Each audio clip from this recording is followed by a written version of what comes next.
ধরুন মোদিজি কোনো একটা কথা বলছেন, সেই কথাটা আপনি ৩ মাস পরে বুঝতে পারবেন যে এই কথার মানেটা কোন জায়গায় গেল?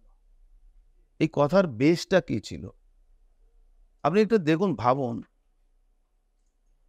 একজন মহিলা আপনার সন্দেশখালিতে লড়াই করলেন। কত দূরদর্শী মানুষ হতে পারে সেই মহিলাটাকে চুজ করলেন। কেন? ওই জায়গাটা অনেক পুরুষ মানুষ বসবাস করে। কেউ প্রতিবাদ করে না। আমি গিয়েছিলাম নাজিরহাট, তখন আমি ফার্স্ট ১৯-এর ঘটনাটা ঘটে নাজিরহাটে একটা খুন হয়েছিল। সেই যাওয়ার সময় আমার গাড়ির যে কনভয়ের মধ্যে যে সিকিউরিটি তার অ্যাক্সিডেন্ট হয়েছে, তাও পৌঁছেছিলাম। সেখানে পরিবেশ দেখে তখনই আমি পার্টিকে একটা রিপোর্ট দিয়েছিলাম কি বর্ডার এলাকার ৫৬টা যে বিধানসভা আছে পুরোটাই control by some mafia, 9 mafia. আর তারাই ওখানকার সব পুরো সিস্টেমটাকে কন্ট্রোলে নিয়ে নিয়েছে। গরিব মানুষের জমি লুট হয়ে যাচ্ছে, ও হচ্ছে। সেই সময়ে থেকে প্রিপারেশন পার্টি করছে, লড়াই জন্য পরিস্থিতি তৈরি হয়েছে। একজন মহিলা সামনে এসে লড়াই করলেন, আর কোথায় থেকে তাকে ক্যান্ডিডেট করলো পার্টি। বসিরহাট সিটটা বিজেপি মাস্ট উইন, জিতবেই। মানে ইভেন শাহজাহানের লোকরা, শাহজাহানের লোকের উপরে মানুষ অত ক্ষিপ্ত আছে কি ওখানকার মাইনরিটি কমিউনিটির লোকরাও কিন্তু বিজেপিকে ভোট দিচ্ছে। এটা প্রথম ইতিহাস ওখানে, মানে ইতিহাসে দেখা যায়নি ইদানিং কত বছর ধরে বাংলায়, এবার ফার্স্ট ইতিহাসটা চেয়ে গেল।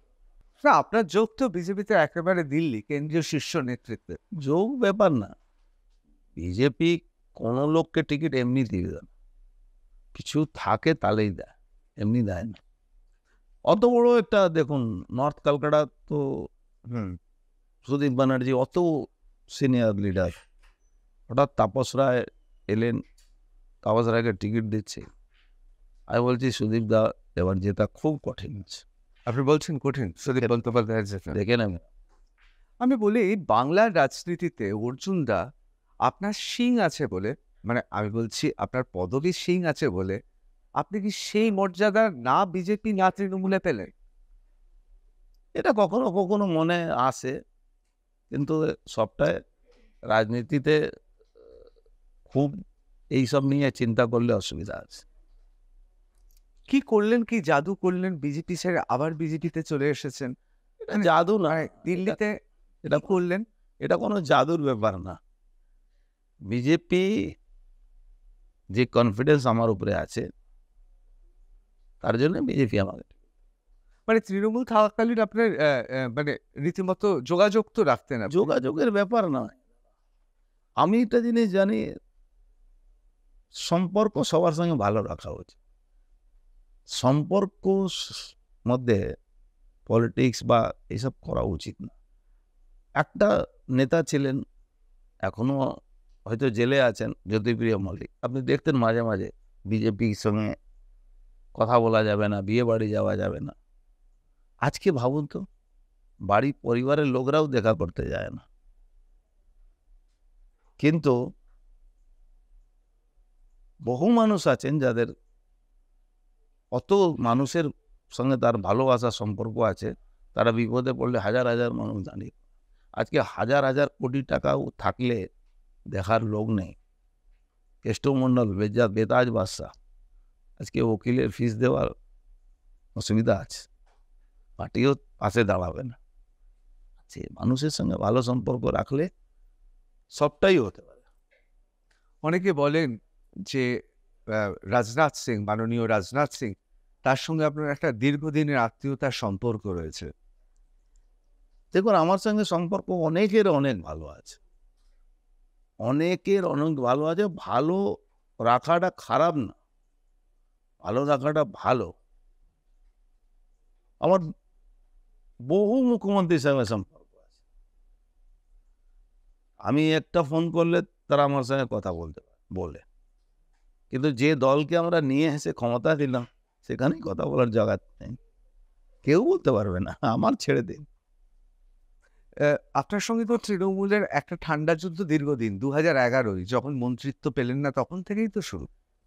দেখুন, ঠান্ডা যুদ্ধ আমি জানি এখানে, বললাম না রিজনাল পার্টির অনেকগুলো প্রবলেম আছে।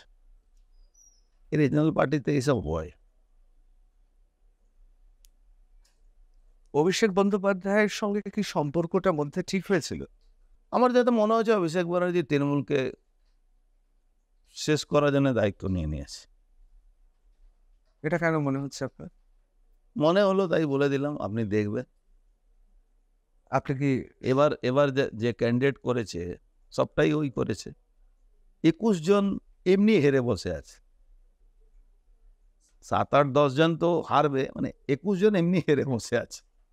অর্জুনদা, আপনি হচ্ছেন সোশ্যাল ওয়ার্কার, অর্থাৎ আপনি সামাজিক কাজ করেন এবং মানুষের পাশে দাঁড়ান। তাহলে সেখানে ব্যারাকপুর কেন? মানে যিনি পাশে দাঁড়াবেন মানুষের, তিনি তো রাজ্যের যে কোনো জায়গায় যে কোনো লোকসভা আসনে লড়তে পারবেন। আপনি কি ভয় পেলেন যে ব্যারাকপুর না হলে অন্য কোথাও হলে আপনি হেরে যাবেন? নাজের এই প্রশ্নের সঙ্গে শুধু জুড়ে দেবো, আপনাকে তো ব্যারাকপুর ছাড়া অন্য একটি আসনের কথাও তো বোধহয় তৃণমূল নেতৃত্ব বলেছিলেন।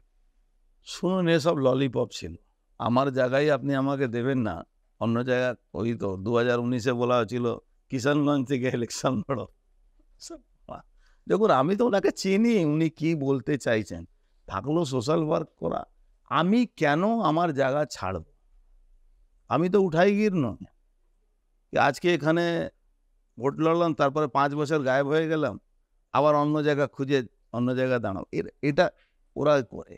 আমার মতন লোক যারা বেস লেভেলে পলিটিক্স করে, আমি জীবনে কোনো দিন ওই ওই চেয়ারকে ঘিরে রাজনীতি করি। আমরা চাই কি মানুষের সঙ্গে যত আমার যোগাযোগ থাকবে, হাওয়া বিপরীত থাকলেও মানুষ আমাকে। তাহলে 2001 সাল থেকে তো এমএলএ ছিলাম, তখন তৃণমূলে 27 মানে 28 থেকে 29 করার জন্যে আমাকে 15 দিন পরে ইলেকশন লড়ে এই সুভাষদা, দেখুন এখানে ছবি দেখলাম অনেকদিন পরে, সুভাষদা ছবি, হ্যাঁ, উনি সব ফিল্ম হিরোইন ফুটবলার সবাইকে নিয়ে আমার এলাকা ঘুরলেন, 2001 থেকে বেশি ভোটে জিতে গেল। তো এই যে জায়গা চেঞ্জ করা, আমার মনে হচ্ছে এটা পলিটিক্সে ভালো জায়গা। এটা হারের ভয় বলে কিছু নয়। দেখুন, হার কাকে বলা যায়? ভোটে জেতা হারাটাকে শুধু হার বলা যায় না, বা জেতা বলা যায় না। মনে তো একটা স্যাটিসফ্যাকশন দরকার আছে। আমি এখানে কিছু করেছি, সেই মানুষগুলোকে আবার আমি করব বা তাদের পাশে দাঁড়াবো, তাদেরও তো একটা চাহিদা থাকে। একটা লোককে চিনে তারা। অর্জুনদা, ব্যারাকপুর শিল্পাঞ্চলে এটা তো মানতেই হবে, প্রায় মিলিটারির মতো আপনার একটা সেনাবাহিনী আছে।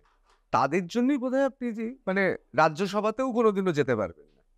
সেনাবাহিনী যদি থাকে তো সব জায়গায় সেনাবাহিনী তৈরি হয়ে যাবে, তো কি আছে, ওসব ব্যাপার নেই। এখন কত ছেলে রয়েছে মোটামুটি? আর এইসব বললে আপনার, আমারও প্রবলেম, আপনারও প্রবলেম। সবার আগে আপনাকে একটাই প্রশ্ন, যে আমরা গত 2019-এর যে নির্বাচন দেখেছিলাম রণাঙ্গই বেরোয় আপনাকে, এবারও কি সেটা দেখা যাবে?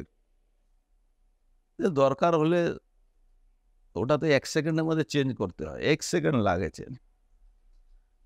কিন্তু সবসময় ওইটা করব কেন?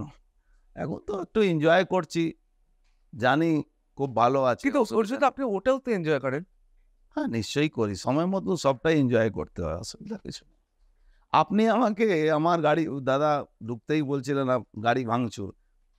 আমার গাড়ি যদি ভাঙচুর করবেন, তো আপনি কি করে আশা করবেন কি আপনার গাড়ি ভাঙচুর হবে? এটা তো হয় না। আপনি যদি আমার উপরে হামলা করবেন, তা আমাকে তো আইন বলছে, সংবিধান বলছে নিজের রক্ষা করা। এটা তো কোনো জায়গায় বাধা নেই। মানে আপনি করবেন কেন? আজকে 2 দিন আগে দেখেছিলেন তো, পার্থভৌমিক এমনি বলে আমি খুব ভালো নাটক করে কি বলছে, বীজপুরে অর্জুন সিং ঢুকতে পারবে না, আমার একটা বডিগার্ড আছে ওখানে, জগদ্দলে ঢুকতে পারবে না বলেছিল। আমি দিন মানে কালকে, বিগত কাল ও বীজপুরেই ছিলাম। বলে ভাই, যেরকম একবার আপনি দেখেছিলেন ওই মদনদা বলেছিল পাঞ্জা কেটে নেবো, আমি পরের দিন গিয়ে ওখানে অফিসের সামনে বসে চায় টায় খেলাম। তো আমার এটা ভালো লাগে যদি কেউ আমাকে চ্যালেঞ্জ করে, তোমাকে দেখে নেব, আমি যাই ওখানে। আমি কালকে ছিলাম সারাদিন। আমি এটাও বলে দিচ্ছি আপনার মধ্যে, ভোটের দিনও ওই বীজপুরেই থাকবো আর নৈহাটি আর জগদ্দলেই থাকবো।